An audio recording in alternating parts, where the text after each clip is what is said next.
well, it's going to be a very different and unusual talk. And he, being who he is, said, oh, it's going to be even more wonderful. So yes. I don't know if it is or not, but it is a talk that happened to me as I've been going through this last couple of weeks. And while I was very happy with the idea I had in the first place, the next idea got better. And the following idea got better. And as I opened my trunk this morning to bring my goodies in, I found another surprise in that trunk that gave me an even better idea. So starting with that one, which I can only tell you relates to all of the others. They all relate together, and the idea that overarches them all is the same idea. So what we're really going to talk about this morning, I suspect in a little more detail, is our soul. Because my first concern weeks back was that I felt, and this is personal to me, I felt a malaise over the waves, if you like. I felt people feeling sad, discontented, sorry that everybody seemed to be so unhappy, and everybody on the other side of everybody else, and so on and so forth. During that time, my husband Colin, many of you know him, had to go in for surgery. He wasn't in the hospital very long, but he had to go to a therapy hospital, one which I hadn't heard of before, which is just purely for pain, not for any broken bones or any of those things, but for pain. And as we walked in, it seemed quite a nice place, you know. I was a little nervous. But they walked into one of the rooms, which is, they're all made more or less for two people. And there was another man already in bed there. And one of the nurses walked over and said, we have a family that's coming in. Scotty, do you think you'd be able to handle having a few people share the room with you? Oh, yes, sure, absolutely, you know, perfect. So we went in and we introduced ourselves. Now, I do have to tell you that our family, by and large, are not a quiet and peaceful group. So I was just a little bit concerned, but Scotty made us feel very well and at home, you know, and as the day progressed, we realized that he was in there for a lot more than my husband was in there for. And he'd already been in there for 6 weeks. And when I asked him how much longer he thought he might be there, and he said, oh, at least 12 more weeks. And then I thought, okay, I have a much different idea of what it takes to have therapy. So we just settled in kind of together, and things went along very nicely. And then that night, I discovered that Scotty doesn't sleep at night. His pain is more sufficient than will allow him actual sleep. So what Scotty does every night is draw. He colors, he paints. I won't call him an artist, but he really is in a way, because he's so careful with it and does it so conscientiously. And the next morning we saw the results of what he'd done that night. It was probably a fourth of a painting or a drawing. And I said, oh, the colors are beautiful, Scotty, you know, have you had training? Oh, no. Somebody bought him a coloring book the first time he was in there.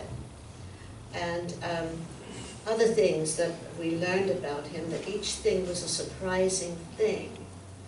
And we got to be friendly. And one day I went shopping for my husband because, you see, there are misunderstandings you can have with people in hospitals.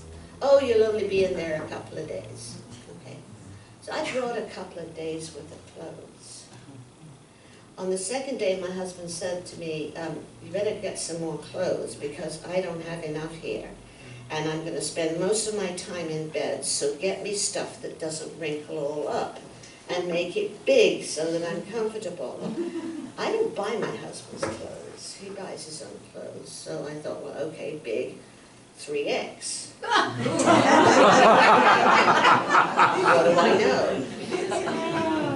So I pulled it out of the bags, and then, luckily there was a Walmart or something there, and I held it up, and he looked at me, and he said, what else you got in that bag? Well, I had only bought 3 items, sweaters and things like that.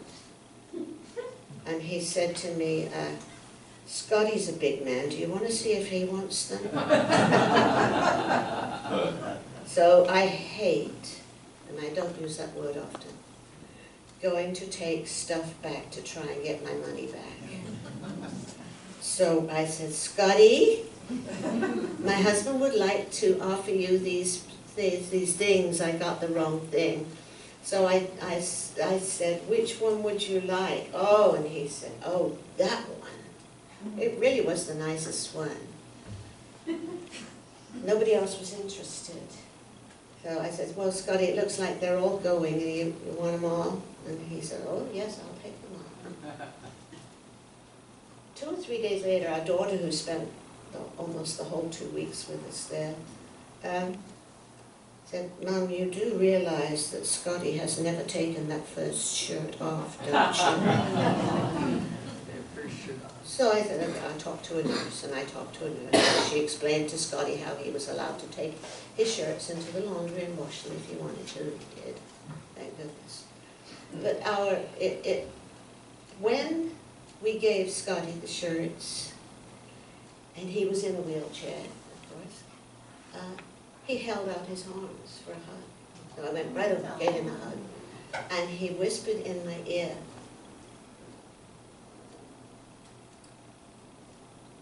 I've not had a hug like that in years. When people find out I'm homeless, they don't want to give me a hug. So we hugged every time we saw each other from that moment on.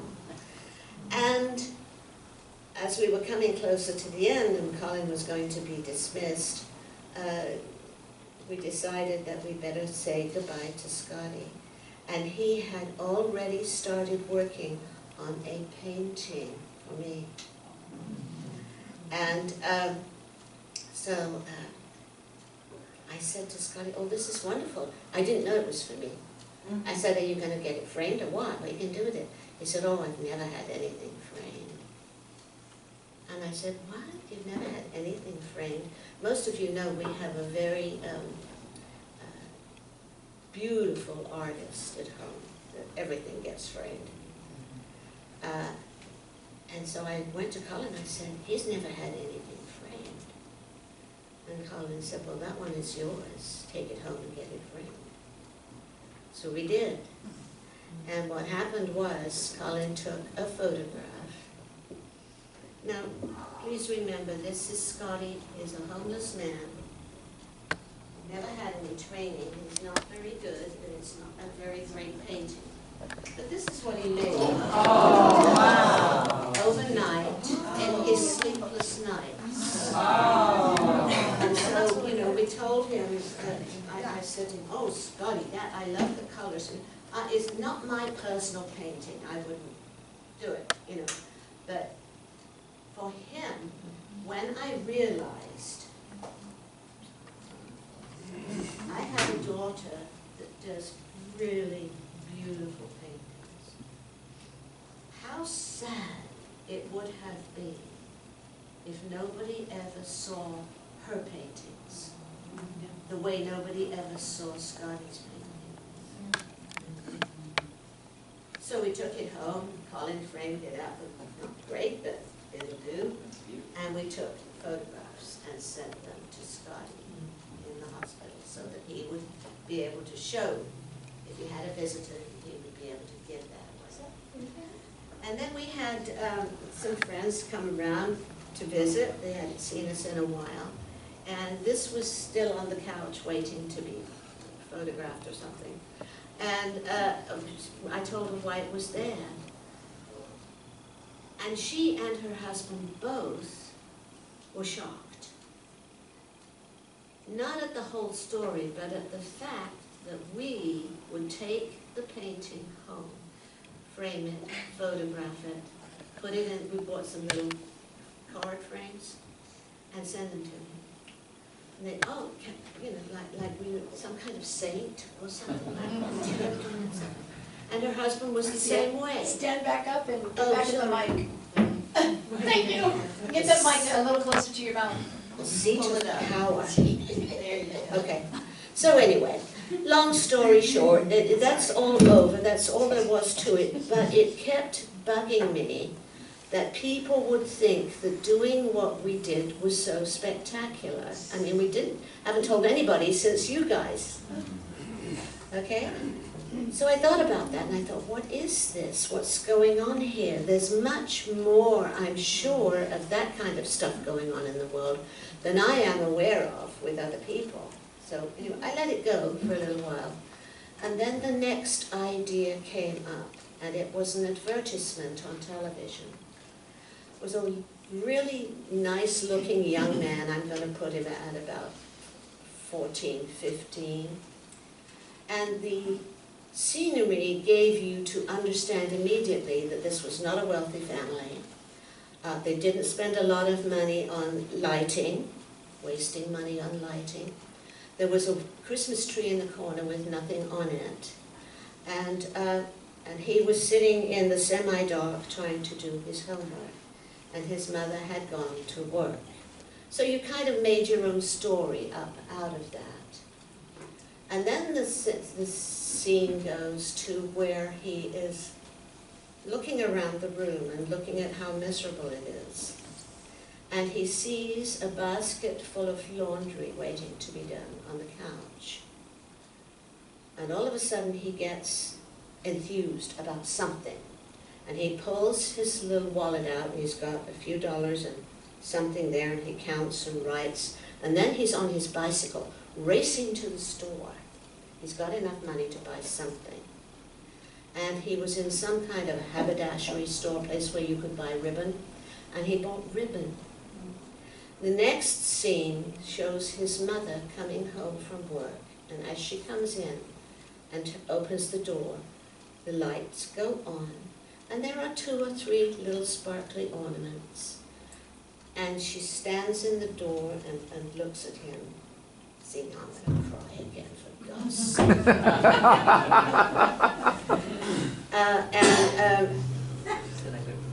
He has spent what little bit of money he had to make a little happiness for her. And then she looks over on the couch, and on the couch is the basket of laundry, all laundered, folded, and tied with a lovely ribbon. She has nothing to do. Now, it's a good job my brother wasn't there, because he can really cry. But anyway, I added that to what was going on with Scotty, and realizing, as my daughter pointed out to us, not a single nurse or a doctor or a swabby in the hospital made any difference that Scotty was homeless.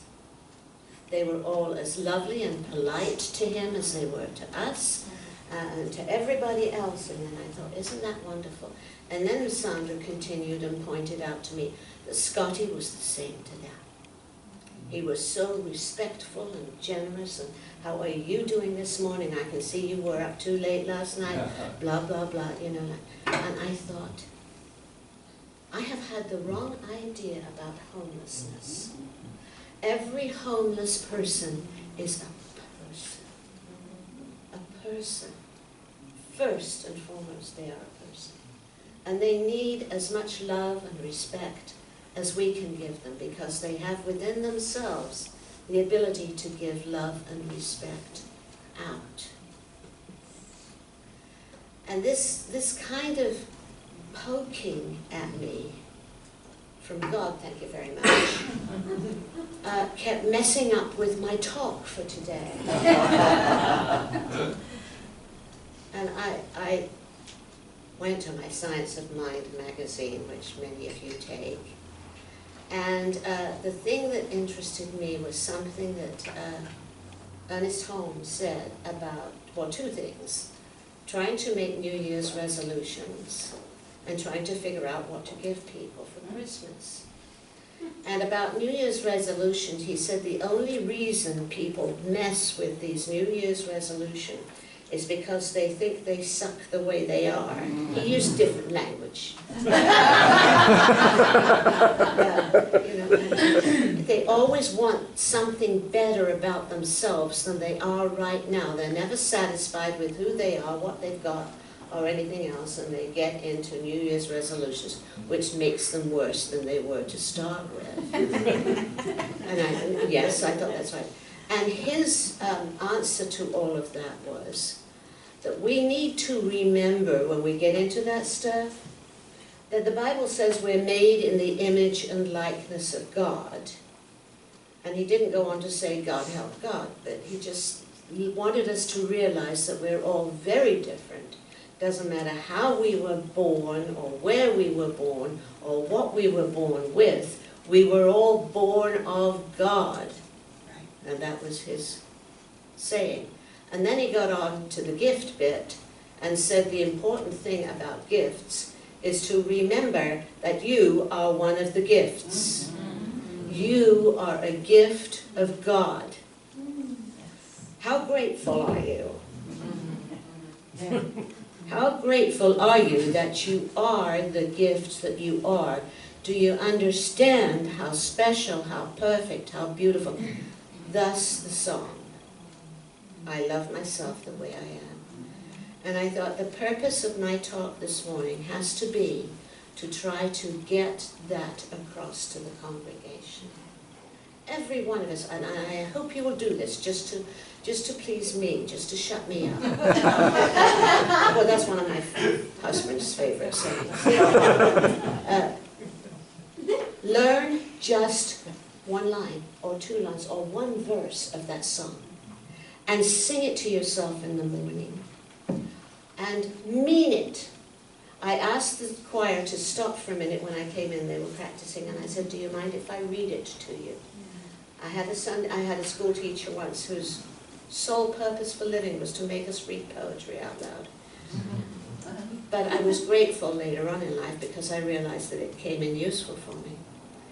And she made us read a poem out loud before we were ever allowed to read it out straight out of the book. And the difference, if you will take the time yourself, you've got a sheet of paper and a songbook, read the verse before you ever sing it to yourself. Read it. And if you will believe what you are reading and take some of it into yourself, you will have a much happier life. If you can really love yourself, you cannot stop loving other people. And what I put all that down to, this is me, not Mr. Holmes or anybody else, is that what I have forgotten in all of those things, in Scotty, and in the young man that was just an actor, really, and everything else that I've talked about, is that we each have a soul. There is nothing you can do to destroy or harm your soul. It is that part of God that you are. And many people, ascribe good things to it. I want you to understand that all those people that did the old paintings in the old days, saints and all those people, those were not lights to let them see where they were going. Those were halos, and those halos are your soul. It is the light that you are, that you carry around with you everywhere that you go. And maybe you can't see it, but everybody else can take a look at you. You see, children, oh, little children, how can you not see their souls? You cannot look at little children that will give you the least hint of a smile and not see their soul. And you can never destroy that soul. So here's my Christmas present to you. Love yourself because you are a gift from God, and don't let anyone ever tell you you are not a gift from God. Okay, here we go. My friend, let's stand and sing as our closing the last song. And I want to hear you all, please. This is to be what you learned from this talk this week. I can come down now. All right. I'm going to play an intro first. An intro first, okay. A little bit slower perhaps, so that those of us that don't know it well. Okay. Yeah. Fourth verse, right? Fourth verse. Thank you.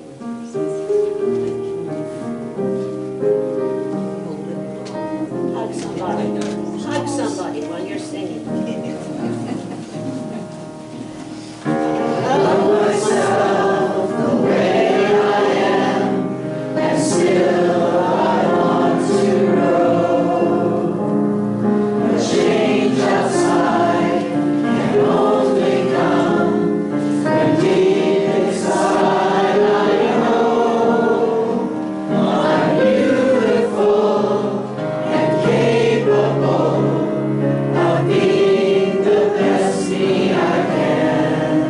And I love myself just the way I